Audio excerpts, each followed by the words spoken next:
Attention! This is not material for passive consumption. It is designed to be heard with maximum concentration. The following revelations are direct, potentially disturbing, and may challenge your perceptions. Due to the sensitive nature of the content, its availability may be limited. Your experience on this topic is valuable. Leave it in the comments. The truth is a bitter pill to swallow. But what does that really mean? It means the truth doesn't arrive like a remedy, a balm to soothe your wounds. No. It arrives like a diagnosis, the name of the disease, written in cold clinical letters on a clipboard while the world you knew dissolves into a low, feverish hum.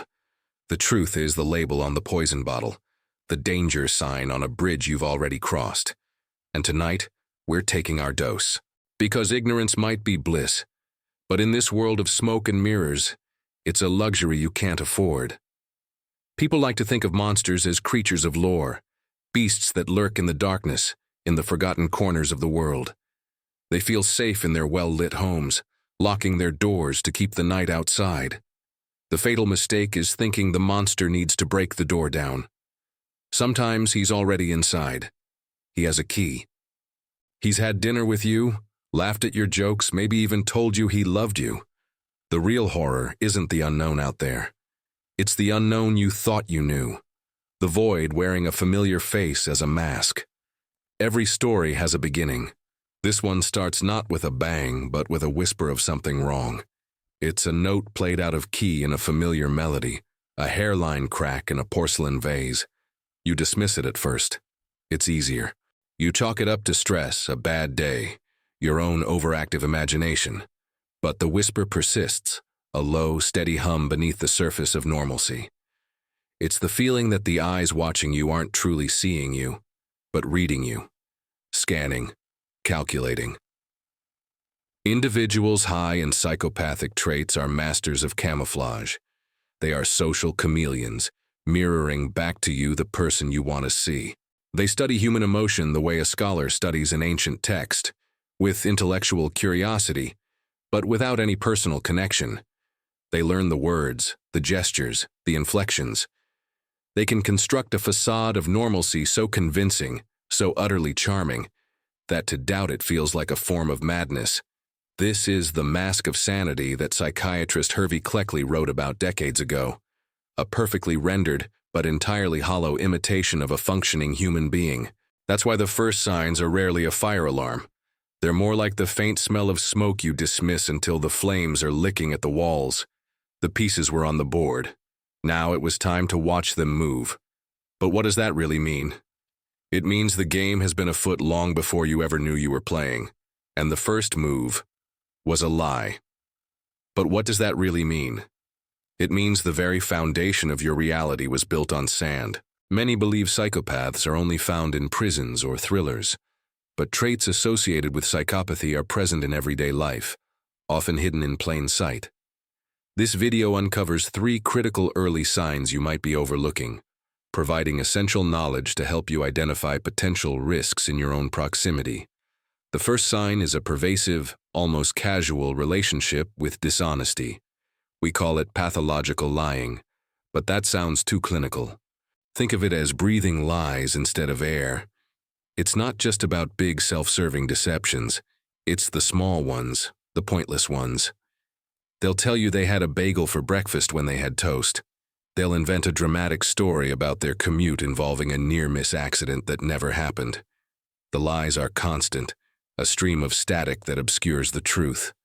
Why? Because the truth is a fixed point, a thing they cannot control.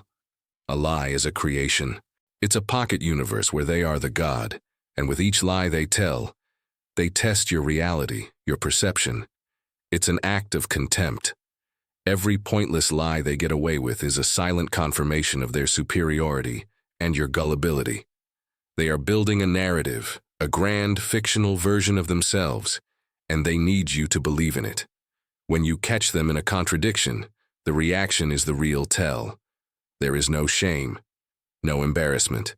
A normal person, caught in a lie, shows signs of stress. A flushed face, a stammer, avoidance of eye contact. The psychopath does not. They will either deny the undeniable with a flat, unwavering gaze, or they will seamlessly weave another, more elaborate lie to cover the first. Or most insidiously, they will turn it on you. You must have misheard me. You're always twisting my words. Why are you so obsessed with this? Suddenly you are the one on trial, your memory and sanity called into question. This is a form of gaslighting, a slow, corrosive drip of poison designed to make you doubt your own mind. It's a game of smoke and mirrors, and they are the master illusionists.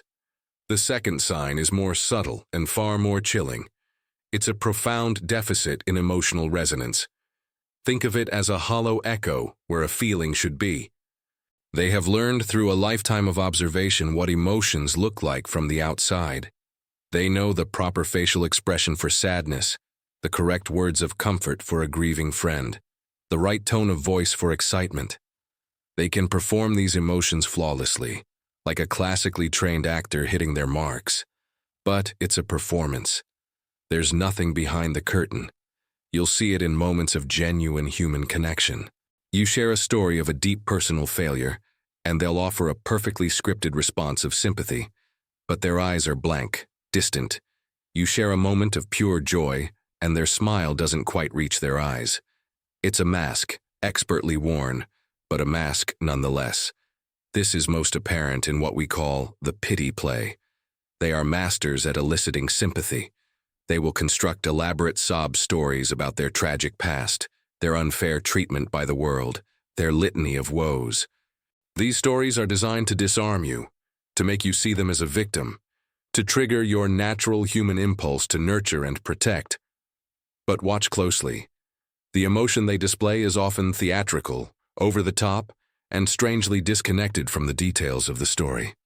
They might shed a single perfect tear, while their body language remains relaxed and composed. It's a tool, a lever to manipulate your empathy. Empathy to them is not a shared experience. It's a weakness in others to be exploited. They see your compassion not as a virtue, but as a vulnerability, a door left unlocked. The detectives used the false friend technique here, building rapport only to betray it. Have you ever seen this kind of manipulation in your own life? Share your thoughts in the comments below. The third sign is a pattern of casual cruelty and boundary testing. This is the predator probing the fences, checking for weaknesses. It rarely starts with physical violence. It starts with words. A joke that isn't funny, a backhanded compliment that leaves a bitter aftertaste, a piece of searingly personal criticism disguised as brutal honesty. These are not slips of the tongue. They are carefully calibrated weapons. They are watching your reaction. If you laugh it off, you've told them their cruelty is acceptable. If you object, you're too sensitive or can't take a joke.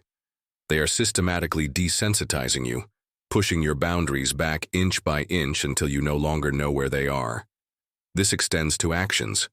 They might accidentally break a cherished possession.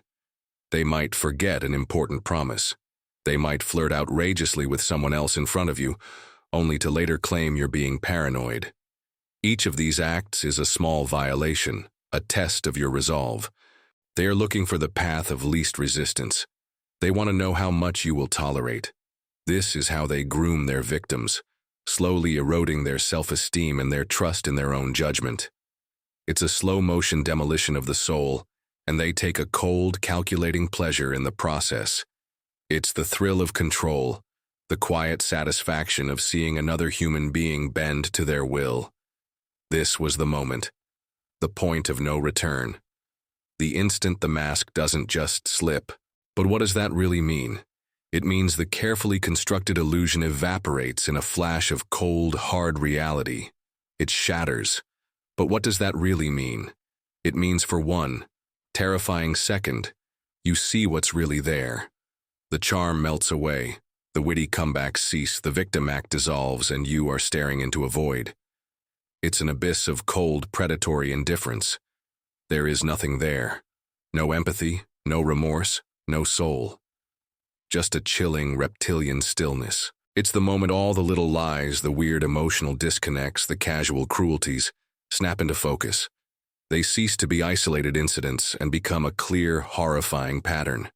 It's the moment you realize you weren't in a relationship with a person. You were in a cage with a predator. And the most terrifying part? The look in their eyes. It's not anger, it's not hatred, it's annoyance. The annoyance of a scientist whose experiment has been contaminated. The annoyance of a puppeteer whose strings have been cut. You are no longer a person to them. You are a broken toy. And in that moment you understand that you were never truly seen, never truly known, never truly cared for. You were a resource, a source of entertainment, money, or status, a mirror to reflect their own grandiose image back at them. And now that you have seen the truth, you are useless. Or worse, you are a threat. After the storm, there's the quiet, the devastating calm of consequence. But what does that really mean? It means the chaos of the relationship is over, but the war inside your own head has just begun. You are left in the wreckage, sifting through the debris of your own life, trying to separate what was real from what was a performance. Every memory is tainted. Every shared laugh, every moment of perceived intimacy, every whispered promise is now suspect. You question your own judgment, your own intuition.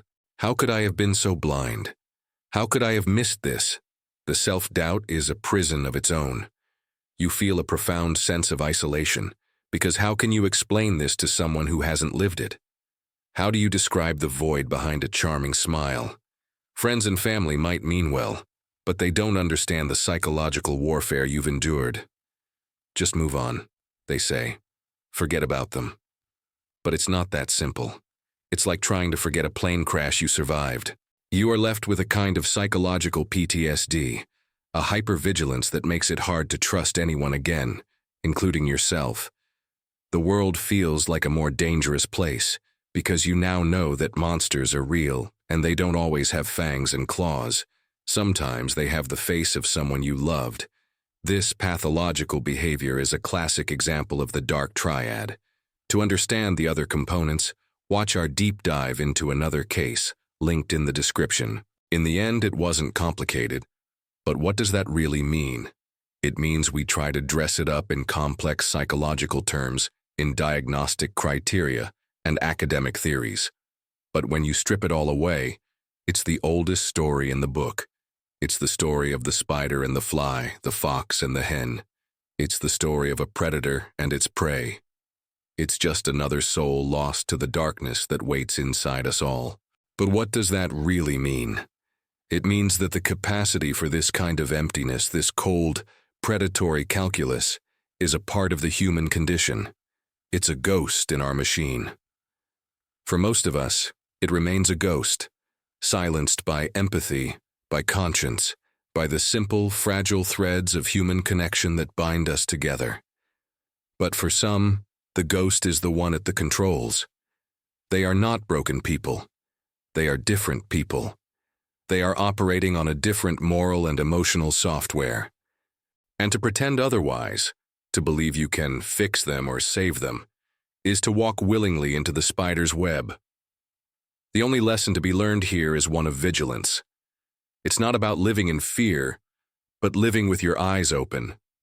It's about learning to trust that nagging feeling in your gut, that quiet whisper of something wrong. It's about understanding that some people are not playing the same game as you, and their only rule is to win. We dissect the shadows of the human mind every week to bring the truth into the light. Subscribe and hit the bell to make sure you don't miss the next case.